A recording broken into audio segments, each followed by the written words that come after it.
যে 5ই August clear না কেন ক্লিয়ার ওটা কি করা আছে সেটিং যেসব এসপি সাহেবের দাপটে আমরা ঘর ছাড়া ওনারা এখন জেলখানায় বন্দী। এই জয়পুরহাটের এক এসপি আছে কি বাহাদুর পৌলিশ হয়ে থাকার পর সেটা আপনারা নাশের কথা করছেন। আরে পৌলিশ হয়ে আছে বৌলি কি কেউ নাশের কথা চিন্তা করেন? আপনারা কি করেন কেন? আপনারা করেন আপনার জামাতি কি হবে জেলে যাতে হবে না। কত জনকে যে কত ভাবে নামে এই ভয়ে আমরা গোপনে মিটিং করতাম। রাসূল ইসলামের কাফেরদের ভয়ে আকাবা পাহাড়ের পাদদেশে রাতের শেষ ভাগে ৭৫ জন মদিনাবাসীর সঙ্গে মিটিং করলেন। মিটিং অন্তে একজন সাহাবা বলছেন আল্লাহর নবী এই অন্ধকারের মধ্যে গোপনে এইভাবে কাম হয় এটা আগাম যাবে। আপনি আমাদের সাথে মদিনায় চলে, মদিনা আমাদের দখলে, সেখানে আমরা মুক্তভাবে দিনের কাম করব, আপনি নবুয়তি দায়িত্ব পালন করবেন, কোন বাঘের বেটা নাই যে ঠেকায়। তখন আব্বাস রাসূল ইসলামের চাচা সাইডে বসেছিলেন, তিনি ইসলাম কবুল করেননি কিন্তু রাসূলের সিকিউরিটি দিতেন। তিনি বললেন মদিনার লোকেরা সাহস তো মন্দ না, মুহাম্মদের দাওয়াতে মদিনায় দিয়ে যাবে। এই মক্কার কুরাইশরা লাঠি সোটা নিয়ে তোমাদেরকে তাড়ে যাবে, মারবে, আগুন জ্বালাবে, বিনাশ করবে, উৎখাত করবে, চামড়া তুলে নিবার স্লোগান দিবে। তো মদিনার লোকদের মধ্যে এক মুরব্বী বয়োজ্যেষ্ঠ বুড়া মানুষ কিন্তু লিডার, তিনি বললেন আব্বাস আমি চিনি আপনার, আপনি রাসূল ইসলামের চাচা বসেন, আপনি আমাকে চিনেন? কয় না, আমি বরাবর মানুষ, বয়স হয়ে গেছে ঠিকই, কিন্তু আমি বলতেছি শোনেন, আল্লাহ রাসূল যদি আমাদের সাথে মদিনায় যায়, যারাই যুদ্ধ যাবে ঠিক না কেন, আমরা মদিনার লোকেরা তরবারির ছায়াতলে জন্মাইছি, যুদ্ধ জিহাদকে পরোয়া করি না। আল্লাহর রাসূলের হেফাজতে, আল্লাহর দ্বীনের হেফাজতে, ইসলামের জন্য আমরা জীবন দিব। রাসূল ইসলাম বললেন জীবন দিবে, চলেন আমাদের সাথে। রাসূল ইসলামের এই কথা শেষ, আল্লাহর ওহী নাযিল হওয়া শুরু। ইন্নাল্লাহ আশতারা মিনাল মুমিনিনা আনফুসাহুম ওয়া আমওয়ালাহুম বিআন্না লাহুমুল জান্নাহ। আল্লাহ বললেন মুমিনরা গুড, তোমরা জান্নাত দিয়ে আমার রাসূলকে ইসলামকে ইবাদত করবে, আমি জান্নাতের মালিক, তোমাদেরকে জান্নাত দিয়ে দিলাম। সুবহানাল্লাহ। বিশ্বাস হয় না? না আপনাদের বলতেছি না, শোনেন আল্লাহ কি বলছেন জান্নাত। তারপরে কি ইন্নাল্লাহ আশতারা মিনাল মুমিনিনা আনফুসাহুম ওয়া আমওয়ালাহুম বিআন্না লাহুমুল জান্নাহ ইউকাতিলুনা ফি সাবিলিল্লাহি ফায়াকতুলুনা ওয়া ইয়াকতুলুন ওয়া'দান আলাইহি হাক্কান ফিত তাওরাতি ওয়াল ইনজিলি ওয়াল কুরআন ওয়া মান আওফা বিআহদিহি মিনাল্লাহ ফাস্তাবশিরু বিবাইয়িকুমুল্লাযী বায়াতুম বি। আল্লাহ বলছেন যে ভরসা পাচ্ছেন না, আল্লাহর থেকে বেশি ওয়াদা রক্ষাকারী আছে কি কেউ? তাওরাতে বলেছে, ইনজিলে বলেছে, কোরআনে বললাম, যুগ যুগ ধরে যারা আমার দিনকে বিজয়ী করার জন্য জান দেবে, আমি বলে দিয়েছি তাদেরকে জান দেবে। আপনি হয়তো চিন্তা করছেন বলে মেনাজ ঝামেলায় খেতে দিল, আমি তো দল নিরপেক্ষ কোনো পাটাপাটি করতে চাই না, নামাজ রোজা করি, ওযু গোসল করি, হজ করি, চিকিৎসা করি, ওমরাও গেছি, তোমাদের সাথে রাজনীতি না করলে হয় না। ভাবতেছেন আপনি? সূরা আলে ইমরানের 142 নম্বর আয়াত, আম হাসিবতুম আন তাদখুলুল জান্নাহ, আল্লাহ জিজ্ঞেস করছেন বান্দাকে, আম হাসিবতুম আন তাদখুলুল জান্নাহ, ও বান্দা জি তুই কি মনে মনে ভাবতেছ বেহেশতে যাবে? বা বেহেশতে যাবে। বান্দা বলছে বেহেশতে যাবে। তাহলে আল্লাহ বলছেন তাকে আমাকে দেখা লাগে,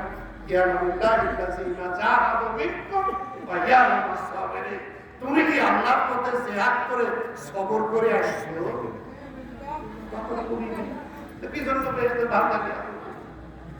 কোরআনের কথা পরিষ্কার, আল্লাহ বলছেন জান্নাতে যেতে হলে জিহাদ এবং সবর করে আসতে।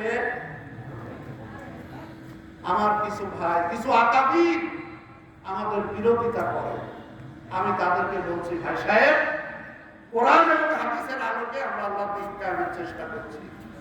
তোমার পছন্দ না হয় ভিন্ন কথা, কিন্তু তুমি যদি আমাদের বিরোধিতা করো তাহলে কোরআন হাদিস দিয়ে বোঝো যে আল্লাহর দিন কায়েমের কাম করা লাগবে না। বুঝাও, সাইডে দিয়ে চলে যাও, কোরআন হাদিস দিয়ে বোঝাও। যেমন কিছু ভাই বলে, বুজুর্গেরা তোর ভোটে দাঁড়া, ক্ষমতায় যেতে যেতে আকিদা খারাপ। কিছু লোক বলে না, আমাদের তো আকিদা খারাপ। এই জয়পুরহাটে আমি একবার মেয়রে ভোট করছিলাম, মনে আছে? 2800 উপরে ভোট পাইছিলাম, একদম খারাপ না, 4 জনের মধ্যে চতুর্থ হয়েছিল।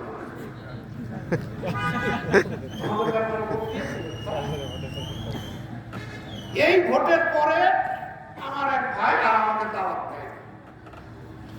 তো একজন জিজ্ঞেস করছে, কেন স্যারকে দাওয়াত দিস না কেন? সেই তো কথা, স্যার ভোটে দাঁড়ালো, স্যারের ভোটে দাঁড়ালে আর মুসলমান থাকে, স্যারেরও ক্ষমতায় যাওয়ার লোক। আমাদের ইমাম সাহেব কি জন্য মেম্বার দাঁড়াবে? হুজুর কেন ভোটে দাঁড়াচ্ছে? আপনি ইমামতি করছেন, জানাজা করছেন, বিয়ে পড়াচ্ছেন, আপনাকে সম্মানী আমরা ভোট দিচ্ছি, আপনি যে আবার আমাদের বিরুদ্ধে দাঁড়িয়ে গেলেন, কথা হলো বসেন, কেন বসবো না? হুজুরের তো সাহস মনত না, হুজুরকে বলতে পারছি আমি ক্ষমতায় থাকে। আচ্ছা আপনারা বলেন তো, ইসলামের ক্ষমতায় যাওয়া বৈধ না বৈধ? কি দিয়ে বলতেছেন বৈধ? আমি একটু আপনাদের হাতে হাতিয়ার তুলে দিই, এটা বলে শেষ করে শোনেন, কোরআন হাদিসের এই শক্তি আপনারা নিবেন। রাসূল ইসলাম যখন মক্কাতে নবুয়তি দায়িত্ব করছেন, তার 23 বছরের জীবনে 13 বছরে মক্কাতে কাটালেন, কিন্তু কামের কাম কিছু খুব একটা হয়নি। 13 বছর নবুয়তি দায়িত্ব পালন করে মক্কা থেকে যখন মদিনায় হিজরত করলেন, তখন মক্কা, তায়েফ, ইয়েমেন পুরো এলাকা মিলে মুসলমান পুরুষ, নারী আর শিশু সহ মোট মুসলমানের সংখ্যা 500-র বেশি না, 500 বেশি নয়।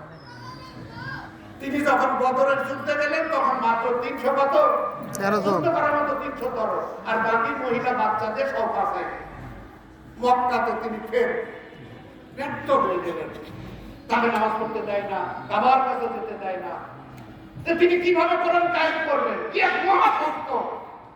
এই কাবা যেখানে হাজার হাজার নবী রাসূল এসেছে, এখানে কাবা ঘর, এখানে হাজরে আসওয়াদ, এখানে মাকামে ইব্রাহিম, এখানে জমজম কূপ, এখানে সাফা মারওয়া, লাখো মানে এই নবীদের কবর, সেই জায়গায় তাকে টিকতে দিচ্ছে না। কি প্রতিকূল পরিস্থিতি! আল্লাহ তাআলার কাছে রাসূল বললেন, এমন জায়গায় আমার জন্ম দিলেন আর নবুয়ত দিলেন, কামের কাম তো আমি কিছু করতে পারছি না, মায়ের চোখে আমার সাহাবারা মরে যাচ্ছে। আল্লাহ তাআলা বললেন, আপনি এখান থেকে আপনার ট্রান্সফার দিলাম, আপনি মদিনা যান, অপর রব্বি আদিকে মুদাখালাতি দিকে ওয়াখরিজনি মুখরাজাতি দিকে ওয়াজআলনি মিন লাদুনকা সুলতানান নাসিরা। বাদশাহী দিয়ে আপনি আমার সাহায্য করেন। আল্লাহ বললেন, দিলাম, চলে যান আপনার পাওয়ার। সাহাবাদের মধ্যে কেউ কেউ বলল যে, আল্লাহর নবী, আপনি পাওয়ারে যাবে, ক্ষমতা যাবে, প্রেসিডেন্ট হবে, এরকম তো আমার মনে করিয়ে রাখেন। বাবা ও প্রেসিডেন্ট হবে, আপনি কি জন্য প্রেসিডেন্ট হবেন? রাসূল বললেন, ইন্নাল্লাহা লা ইয়াযাউ বিস-সুলতান মা লা ইয়াযাউ বিল-কুরআন। বাদশাহী যদি না পায় তাহলে কোরআন কার্যকরী করতে পারবে না। এই হলো বাদশাহী। কারণ কোরআন কার্যকরীর জন্য পাওয়ার দরকার। বলেন তো, রাসূলকে কি আল্লাহ পাওয়ার দেয় নাই?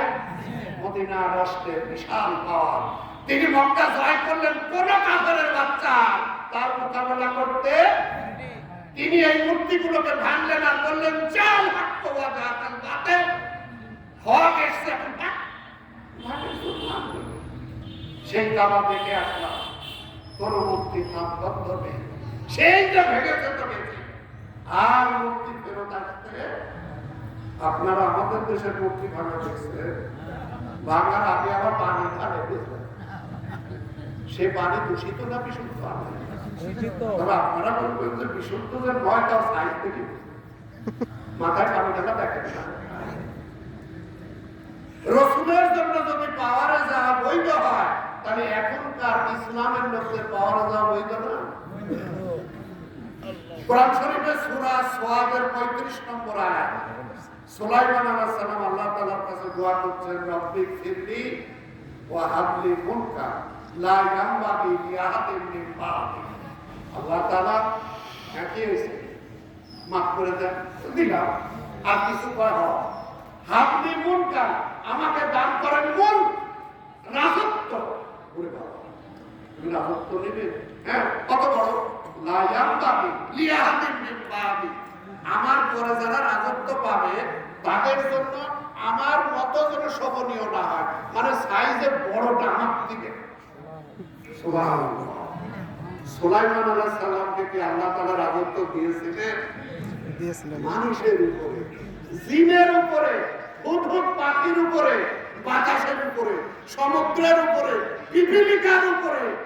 এবং আল্লাহ কোরআন শরীফে বলছে যে আমি শয়তানকে সুলাইমানের অনুগত করে দিয়েছিলাম। এখানে শয়তান বলতে জিন শয়তানের কথা বলছে। আপনারা কি সুলাইমান আলাইহিস সালামের প্রাসাদ বাইতুল মুকাদ্দাস দেখে? এই যে ইহুদিরা দাবি করেছে না, সুলাইমান আলাইহিস সালামের প্রস্তুত করা। সুলাইমান আলাইহিস সালাম যে জমিনের বাদশাহী করেছেন, বিশাল, তার বাবাও ছিলেন বাদশা, নাম কি? দাউদ আলাইহিস সালাম, বাদশার একটা বাদশা। তার জন্য যদি বাদশাহী জায়েজ হয়, তাহলে এখন কি হুজুরদের জন্য বাদশাহী হারাম হয়েছে? আরেকটা উদাহরণ হলো, ইউসুফ আলাইহিস সালাম যখন স্বপ্নের ব্যাখ্যা দিয়ে বললেন, রাজা মশাই, হ্যাঁ বলো, 7 বছর আর বৃষ্টি বাদল হবে না। এক সমস্যা, বৃষ্টি হবে না, হয় না, তাহলে ফসল হবে কি করে? ফসল হবে না, এই বান্দারা খাবে কি? খাবে না। আপনারা চিন্তা করেছেন 7 বছর আমাদের দেশে যদি বৃষ্টি না হয় কোনো সমস্যা হবে? বাদশা পেরেশান হলেন। ইউসুফকে বললেন যে তাহলে এই যে খাদ্য মন্ত্রণালয়, এই যে এটা হলো আপনার খাজানিয়াল আর্ট, কোরআনের ভাষা হলো খাজানিয়াল মিনিস্ট্রি অফ ফুড অথবা মিনিস্ট্রি অফ ফিনান্স, এই খাদ্য মন্ত্রণালয়ের দায়িত্ব তারা কে নেবে? ইউসুফ আলাইহিস সালাম বলেন, কেউ নেওয়ার নাই, কে নিয়ে বলবে? এই দুর্ভিক্ষের দায়িত্ব কে নেবে? তিনি বললেন, আমাকে দাও।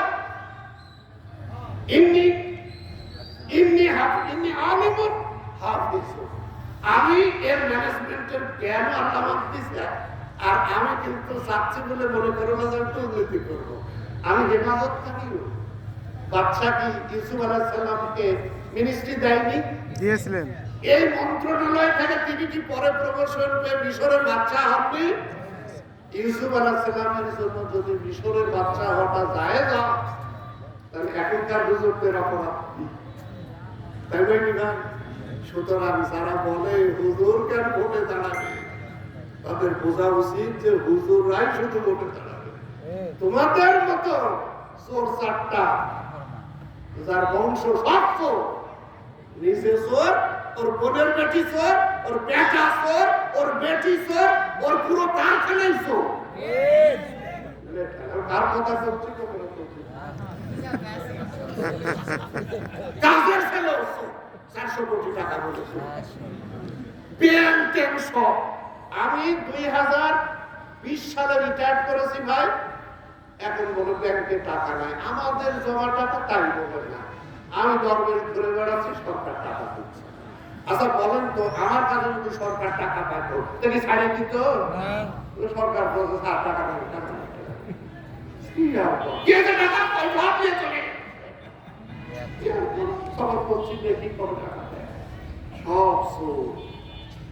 আল্লাহ তাআলা আমাদেরকে চোরের হাত থেকে বাঁচিয়েছেন, আলহামদুলিল্লাহ। বহু বছর পরে সরকারের নিষেধাজ্ঞা উঠে যাওয়ার পরে আপনাদের এই মজলিসে আসলাম। এখানে জয়বার দাওয়াত দিছে, কয়বারে নিষেধাজ্ঞা দিছে।